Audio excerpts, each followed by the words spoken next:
Okay, today we are sewing on all the appliques. I have Twirly Crafts baby blanket that I'm actually testing for her, and there are a ton of appliques. It's the cutest little baby blanket. There's a dragonfly, a ladybug, a bumblebee, and a caterpillar, and there is a ton of sewing on. So today we're just going to sew all these on, and I'm going to show you how I do this. So my needle of choice are these Clover Chibi bent needle for sewing. I used to wonder what the point of the bent needle was, because it just didn't seem to make sense, because I was used to hand sewing, you know, where you're going over and under. But with this, you don't have to go over and under, you can just sort of slide sideways across to what you need. So what I'm doing here is sewing on the spots to the ladybug, which because this goes onto the black, it can go all the way through, and it doesn't matter because you won't see the underside, and I'll show you what I do. So these are little spots that I have crocheted, and we're just going to go around. Working with black is always a challenge. Wait till we get to the body here, because it's just so hard to see, but then there's so many things with black. Alright, so I really like this baby blanket because it's quite gender neutral. I mean, it's got cute little bugs. I did do a sort of a blue and a gray background, but it still would work for a little girl, and it definitely would work for a little boy. Alright, so these are little spots, and I always put it under the V. You know how they have that V in the crochet undo under both, because it just seems to be more sturdy. And then I just send it down to the bottom. This little tail is the starting yarn. So what I do is I just take a hook and I just pull that under as well. Oops, are you coming? No, there we go. Oh, let me try again. So I just pull this yarn under so that everything is underneath. And then what I do to make it a little bit more secure is I just take these two ends and I tie a knot. Not that I think anyone really picks at it, but I mean, who knows? I don't think someone would put something like this in the washing machine. It's so delicate. But I always have those paranoia that things that I make and I give away, that they fall apart on people. I have visions of them getting a pile of strings, and then that's it. So these ends I save. I put them in this is my little cup that I put on my Raskog cart. I save those little ends. I use them for when I make amigurumi. I use them to stuff because I believe in wasting nothing. Alright, so this is the ladybug body, and I've pinned it into place. And I've already done the eyes, and I've just pulled all the ends underneath just because this is going on, no one's gonna see it anyway, so it's easy to just hide them under there and you don't have to worry about it. I trim them so they're not super long. Alright, so so this goes on, and then afterwards these go on top, and there's a couple of antennae as well. So let's sew this body on, and like I said, working with black is always a challenge. Threading these needles is always a challenge too. That's what my children are for. Alright, so when you sew these on, you don't want to go all the way through because you don't want it to show on the bottom. So you're just catching the ones on the surface there. Now the square was made using 2 strands. I use Caron Simply Soft. So you just got to make sure that you only catch those. So here I am working at my craft table, which is also the dining room table, which is also the homework table. But it's just because I can lay it out flat. Another thing that I do sometimes, which I find actually quite handy, is because I like to have this up high, sometimes I put this on my sofa and I sit on the floor and I sew. So, alright, so again I'm going through 2 strands. You probably can't see because it's black. And it's important that you just take the surface stitches and you just grab them, just so that when you're going through, so it doesn't show underneath, so you won't see the little black lines going across, and then it looks looks nice. It's just a little neater that way. I mean, I suppose you could, but it doesn't look very nice to see all that little running stitch around.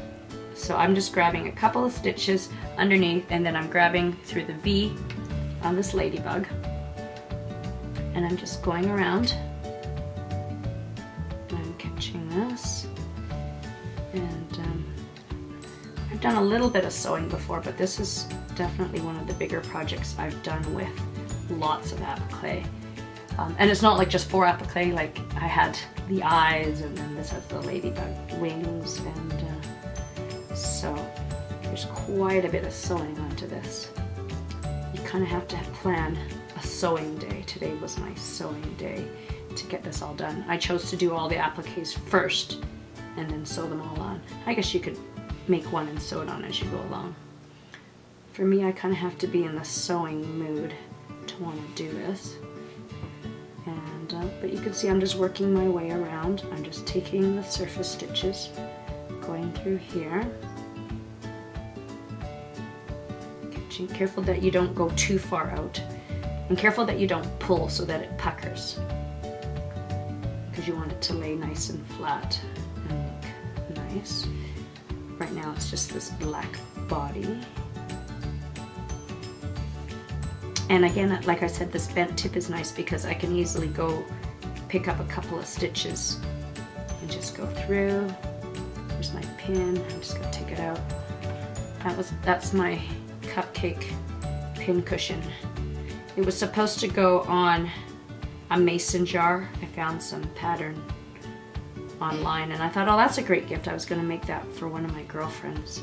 But when I put it, I glued it to the lid of the mason jar, and I can't for the life of me get it to screw onto the mason jar. I don't know what happened. So now I just decided to keep it for myself, and it's just a pin cushion. That's Barry in the background barking at somebody outside. It's a beautiful sunny day on the west coast today, so he's outside, but he's obviously seeing something that distracts him. So that's all the barking that you hear in the background. I think one of my kids is going to go out and see what he's up to. He's probably barking at my neighbors. So it goes fairly fast. Doesn't actually look like I'm going to have enough black yarn. I didn't leave a long enough tail, so I'll show you what we do then, because you know it always says leave a long enough tail for sewing, and you think you've done enough, but you don't. So this is where I started, so that's the beginning piece, so I'm just tucking that under. So it just goes underneath. You don't have to worry about it, so it won't show. Sometimes I get, you know, the 2 perfect strands of yarn, and sometimes it splits a little bit. But I figure no one's gonna really tell or notice as long as it's sturdy enough in there. People can't tell that, you know, whether or not the yarn's lit.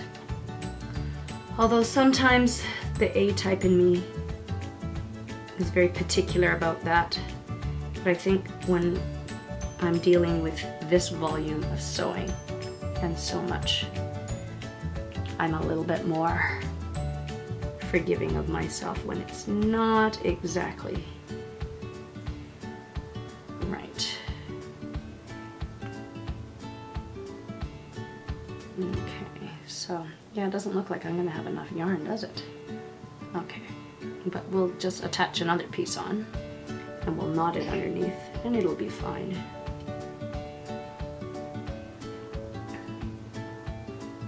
So I'm just going all the way around.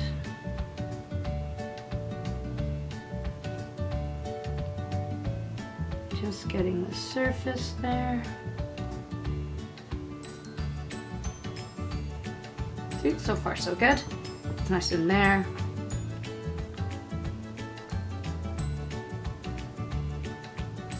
Alright, and then I think I'm going to need some black yarn because I don't have enough here, so before it gets too short. Alright, so here's my big ball of black yarn. I need to add some more to it. This is Loops and Threads Impeccable Big. I thought it was more economical to buy this gigantic yarn because, well, you know, I always use lots of black and bigger is better and all that sort of thing, right? But man, that's really big. So I'm just gonna tie a knot, and I'm gonna tie it low right up against this because I didn't leave a long enough tail. Tie it tight, and then I do it low because then this I can tuck underneath, and then I can just use more. Okay, I have this much. Let's make sure I have enough here. So that's my mark, and then we gotta thread this. So I did the knot low down there so that I can just tuck it underneath, and you won't really see it, and no one will know that I didn't leave a long enough tail to sew it. These things are always tricky to thread. I do have yarn threaders, but they don't always seem to work. But my children are good about that. All right, so there's the knot. I'm gonna catch this. And I've just tucked the knot underneath, and I'm getting those stitches there. And I just keep going. And there you go, look, you'd never guess that I did not get the right amount of length. Just taking a peek, so you can't see any of the black under there, so it makes a nice clean back, which is always good. And then I'm almost done. Take this pin out so it doesn't poke me. Alright, and like I said, careful you don't pull too tight because then it kind of puckers and makes it kind of lumpy, and that's not good.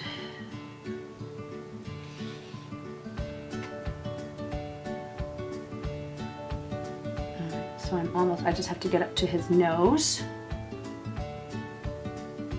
So I'm getting there. Seems to only be one thing of yarn there that I'm catching. I try to do double, but sometimes it's only one. That one's 3 right there. And then you just have to do the placement of the wings. And then there's these cute little antenna or feelers, what we call them, that you have to attach. Right. I have to be careful I don't catch the eyes.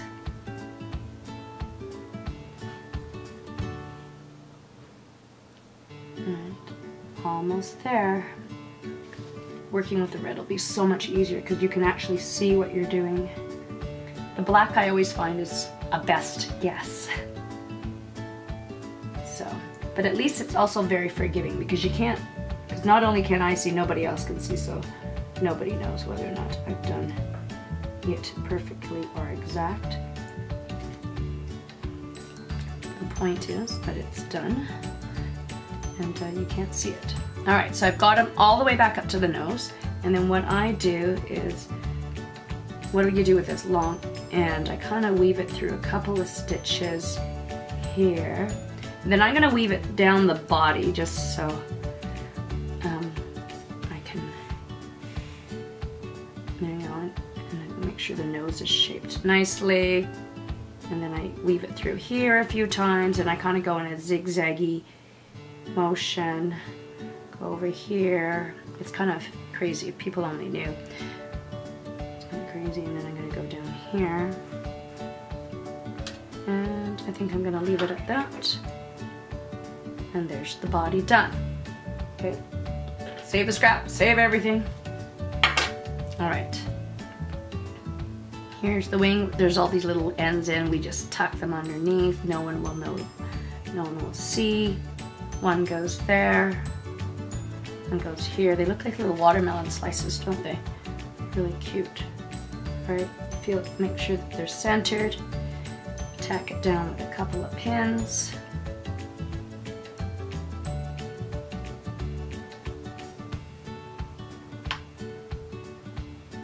All right. Let's sew one, and there's an end. Make sure the ends are tucked under, but you can always use, that's why I have a hook handy. I can always pull it through and hide it. All right, so here's the red. This will be much easier to work with because you can actually see it, and it certainly stands out on this background that I have here of gray and white. Actually it's gray and ivory, and then this one is kind of a denim blue and ivory. And because the pattern asks for you to use 2 colors, she suggests yellow as the common color in both, and then she uses greens, I think, greens and blues or something like that, which is also a nice combination. This is what I had on hand because I actually just finished making a baby blanket using the blue and the gray and the cream, sort of a granny stripe. So that's what I had, so this is what I decided to use. I like it because it turned out to be that sort of heathered look, you know, that you see in actually the shirt I'm wearing right now, and like in t-shirts and stuff like that, so it has that look. So it's subtle, but the 2 colors are there. I'm always paranoid about mixing colors together, making sure that it looks right. So now this one I'm sewing into the black here, actually not into the bottom, because it does overlap, making sure that end is tucked in. So, and trying to make sure I go through double or a stitch at a time. Here, that looks nice. Pin because I always poke myself. Alright, so what I'm going to do is pause here, and when I come back you'll see that the red is done, and then I'll just do the antenna. Alright, so I'll be right back. Okay, so here we are back again. I have finished this one. That's the little tail there that I still need to trim, and I've put on 1 antenna, and I'm just finishing up this half of the ladybug, and I still have the antenna. And both this one and this one, I did not leave a long enough tail, so I had to do that little thing where I had it to add on, and I just tied a knot and I tucked it underneath. So here I am. I'm just going to finish this wing, and then we just have to keep going. So I'm not attaching to the black anymore, so I have to be careful to make sure I get only the top layer, because we don't want anything showing underneath. And right, so that when you flip it over, it's nice and neat and clean. There. And so we'll just keep going here. And then, I don't know if you can see, you'll notice that there's a little extra sort of one of the yarn threads that's kind of sticking out there. Sometimes I try to pull it out a bit and see if I can make it pop back in, but it seems to insist on staying out. So what we will do is when I get there, I will sew it in. So I'll just make sure that my loop that I'm going through, and just like I said before, I'm going through 2 loops there, which is the edge, and then I'm trying to hook just the top layer, and I get 2 or 3, and sometimes it's not exactly perfect, but that's okay. Let's see where I'm at this stitch. Sometimes I try to do every stitch. Every once in a while I skip one. As long as it's fairly secure, I think it's okay. And unless anyone's going to really inspect this very carefully, you're not really going to notice. Okay, so here I am at that spot where that one sort of, whatever you call it, the yarn, the thread of the yarn. So I'm going to go through both, and I'm going to go over it, and hopefully it just tucks it in, covers it up and wraps it up, and so there you go, it's not sticking out anymore, and no one is the wiser about what happened there. So here I am, I'm back on the black, so I can put the needle in a little deeper because I'm actually attaching to the black, not the base part, so that's okay. And then I'm coming near to this corner where I started, and then what I like to do is go a little bit past the corner just to make sure I've got it, and that sometimes, you know how sometimes the edges flip up, so I want to make sure that's okay. So I'm going to go a little bit past, and do just to make sure. Find some black under there. And then there we go. And then with this end, I'm just kind of zigzagging it all around. I'm gonna stay in this area where I'm on top of the black. So there's one right there. Maybe I'll just go over here. And maybe I'll bring it down here. And there you go. All right, and I cut these ends off. Here's the end I did before. Keep the scraps because they can be used. And then just this one little antenna. Now this one's a little trickier to sew because the end, it consists of a circle and then a small chain. And it's in the black, which is not easy to see, but I'll show you how I do this. I'm just referring to the photo here on the placement. These antenna or feelers, they kind of go down the side and out just like I did over here. And let's see, can I get this threaded? Yeah, there we go. So you can pin it or position it in place. So that's my end bit, and I'm going to be tucking that under. But basically I start here. Alright, so I need to anchor it. So I've got the black in there. And then this is a little, and because it's a little skinny piece, I basically just go through the middle because there really isn't much. And then what I do is I alternate. So now, so I'm on this side, the side closest to me, and then I'm on the other side. And I just kind of go back and forth, and this part is kind of attached to the red part. And then I go through, attach to this side. And then I attach to that side. Careful you don't twist this around. This is where this bent needle comes in so handy. Okay, now I'm up to the circle bit. Now, what to do with this little end? I usually tuck them under, but this is so small and it makes it a little bulky. So that's where I take my hook and I'm gonna hide it underneath this red part here. So I'm gonna insert my hook close to that area, and I'm just gonna pull it through. And I'm gonna hide it, so it's there. I'm gonna keep pulling it through because that's the end bit there, and it's kind of hidden in there. And there you go. So there it is. It's hiding, and now I can continue because that was the starting piece of the antenna, and so that's in there. Like I said, usually you can tuck them underneath, but it's so small that it doesn't work, so I just tucked it through under this red wing, and you'd never know when it's still there. I'm always paranoid about cutting them short because I have visions of it unraveling and just disintegrating in the recipient's mind, in the recipient's arms, and it just being a total disaster. All right. So there you go, that's the other antenna done. Just take the end through. I'm going to take that through the red. Put it down as far as possible. Pull it through. Not too tight because you don't want it to pucker or anything. That's the end. I trim that. And there you have it. The ladybug is done.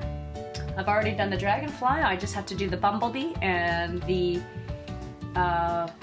caterpillar, and then it'll be working on the border, and then I'm all done. And I know exactly which little baby this is going to go to. He or she isn't born yet, but I think this will be the perfect little blanket for that baby to come. All right, so and that's how you sew them on. Thank you very much.